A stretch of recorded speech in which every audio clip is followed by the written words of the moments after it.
Hello and welcome from Budapest. This is Hungary Reports from Public Media M1, bringing you the latest news from Hungary and the Carpathian Basin in English. I'm Árpád Szőci. Thanks for tuning in.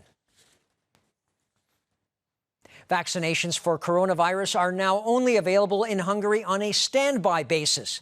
That after mass vaccination centers closed on Sunday. Currently, the focus is getting 12 to 15-year-olds inoculated.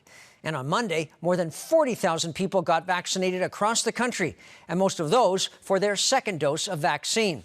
More than 5,350,000 people have been vaccinated so far in Hungary, and almost 4.25 million have been fully vaccinated with 2 doses.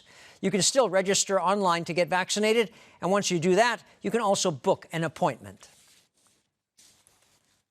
Next year's budget was passed into law in Parliament on Tuesday by a vote of 132 for the measure and 26 against. The bill envisages a GDP growth of 5.2%, 3% inflation, a deficit target of almost 6%, and emergency reserves of 0.4%. Finance Minister Mihai Varga had earlier called the plan the reboot budget, and after dealing with the pandemic, the government will focus on an action plan to rejuvenate the economy. The Taiwanese electronics manufacturer Foxconn will be investing more than 14 million euros in its factory in Komárom in northern Hungary. It will be expanding its storage facilities there by 17,000 square meters. It will also expand its workforce by 600. Hungary's Foreign Affairs and Trade Minister said that electronics firms in Hungary are solid and dependable. He also claimed that it is thanks to the country's mass vaccination campaign for coronavirus that Hungary was the first country in Europe to relaunch its economy.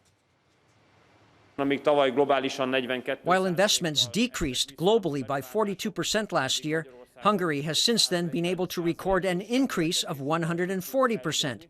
And at the beginning of this year, our rate of investment was 28%, which is also impressive on a European level.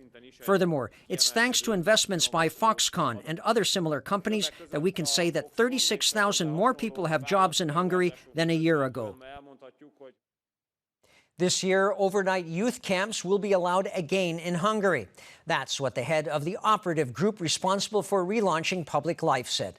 Katalin Novak, who is also the State Secretary for Family and Youth Affairs, explained that the goal is to help give people back their total freedom while also guaranteeing their safety, which she says the coronavirus vaccine campaign in Hungary basically provides. She also said that more people applied to get a spot this year at the government-funded Elizabeth Camp programs than ever before. And that's why the government has now increased its funding for the program by more than €1,420,000 euros. And that's all for now, but we'll be back live every night after the Hungarian language news at about 11:20 p.m. Central European Time. You can also watch us in repeats and online. Please stay tuned if time permits. We also have shows in German, Russian, and Chinese. Thanks very much for watching, and minden jót.